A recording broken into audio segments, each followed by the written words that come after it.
एक और हास्य के बवंडर को उठाना चाहता हूँ। दरअसल वो दादा ने सागर जी ने बड़ी ज्यादती की, उन्होंने हास्य वालों को रोक के रखा। हमने कहा चलो हास्य वालों को निपटा ही देते हैं, तो एक और हास्य के कवि को निपटाने के मूड में हूँ।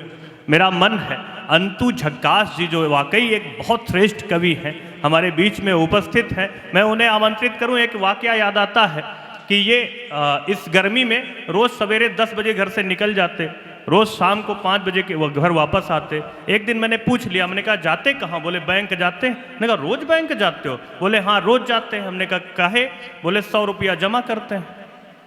हमने कहा फिर दूसरे दिन 100 रुपया निकाल लेते हैं। तो उन्होंने कहा इससे तुम्हारा क्या फायदा, का नुकसान हो रहा? बोले हमारी एसी खराब हो गई, सवेरे 100 रुपया जमा करने जाते हैं, कभी सर्वर नहीं, कभी साहब नहीं, कभी लंच हो गया।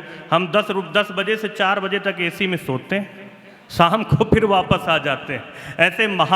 ऐसी महान पर पुण्यात्मा को हम अपने मंच पे बुलाएं। आदरणीय अंतु झक्कास जी, स्वागत है आपका। वातावरण शांत हो गया है, लगता है मुझ पे अब हार चढ़ाएंगे ये लोग।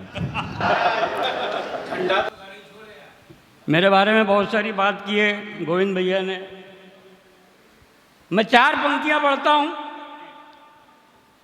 कि जुस्तजू काय का हाय है,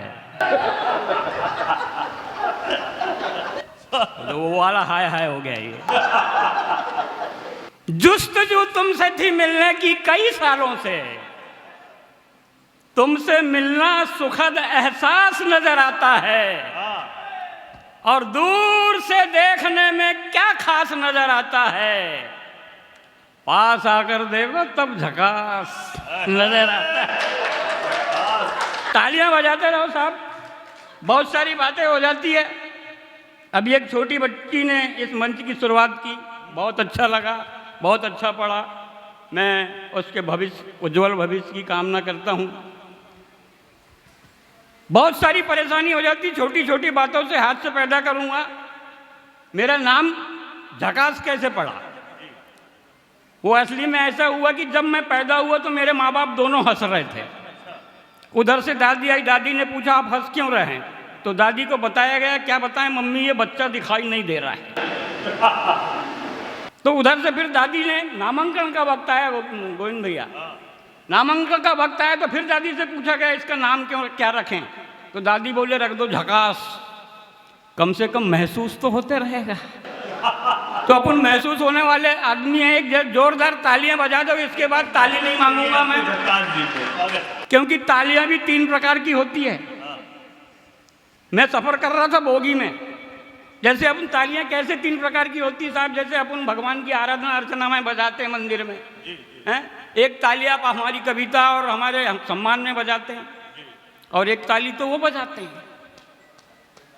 नहीं, मैं एक बोगी में सफ़र कर रहा था मैं रेल पे, एक मेरी बोगी में आ गया मेरे पास ताली बजाते हुए, बोले ए चिकने दे 10। मैंने बोला मैं कवि हूं, तो बोले फिर ले 10।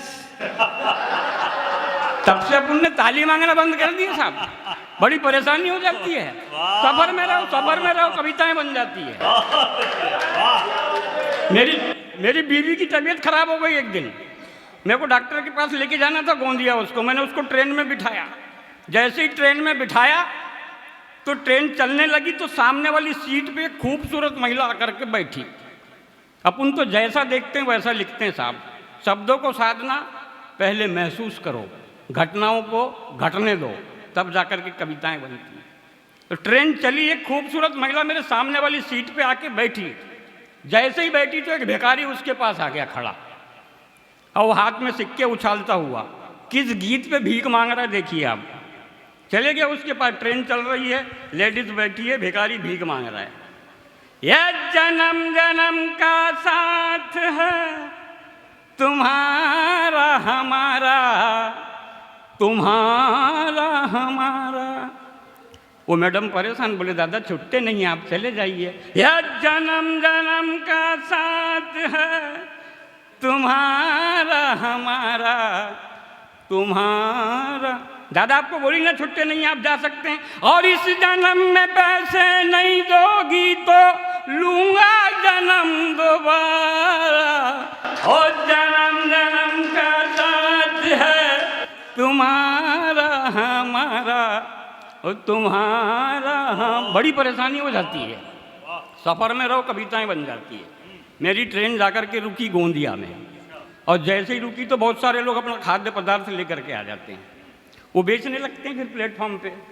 तो एक आया उधर से अपना खाद्य पदार्थ लेके, या मसाला का चोरी, मसाला का चोरी, मसाला का चोरी।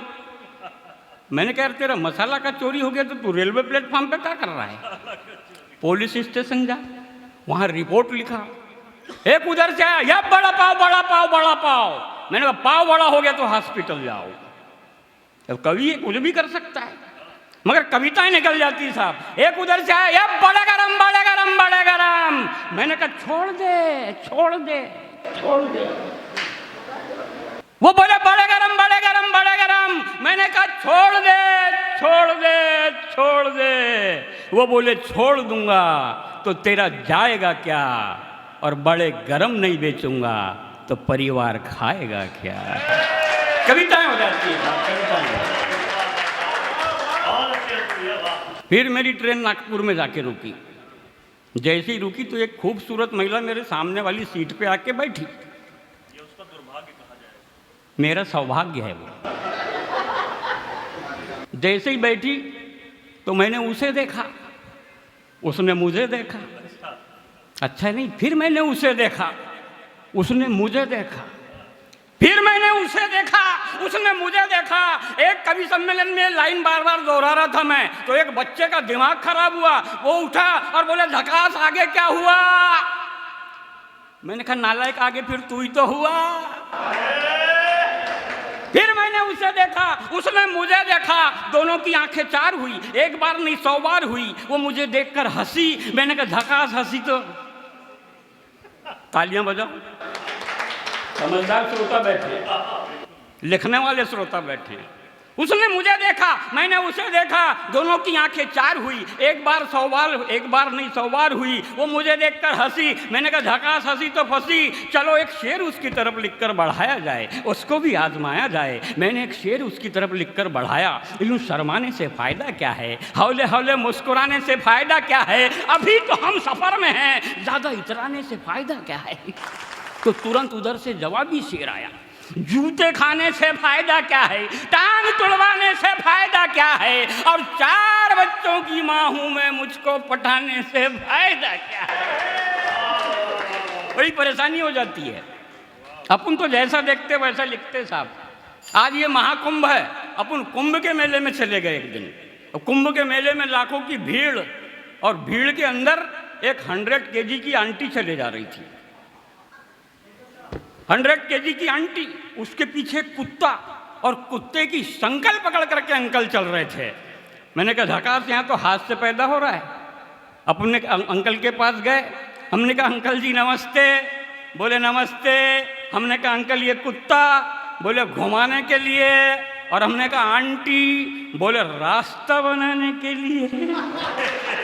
बातें हो जाती है। एक कविता रखता हूँ, छोटी सी कविता, उसके बाद मंच पे विसर्जित हो जाऊंगा। बहुत सारी बातें होती है। एक समय ऐसा आया था 1500 के नोट बंद हो गए, और जिस दिन 1500 के नोट बंद हुए रात के 12 बजे ऐसे ही कवि सम्मेलन में था मैं। उसका लिफाफा आज तक मेरे को नहीं मिला। वहाँ से अपना दिमाग खराब हुआ, और फिर मैंने एक कविता लिखा। छोटी सी कविता आपके सामने रखता हूँ। कविताएं तो बहुत लंबी लंबी है। कि मैं कवि सम्मेलन में जाने के लिए रेलवे प्लेटफॉर्म पर था खड़ा, तो एक मेरे जैसे अप टू डेट भिखारी मेरे सामने आकर अड़ा। बोले साहब 200 रुपये दे दो, बहुत परेशानी है साहब। ध्यान में रखना 1500 के बंद। 200 रुपये दे दो साहब, बहुत परेशानी है। मैंने कहा बंद कर रहे अपनी कॉमेंट्री, पहले बता अपनी हिस्ट्री।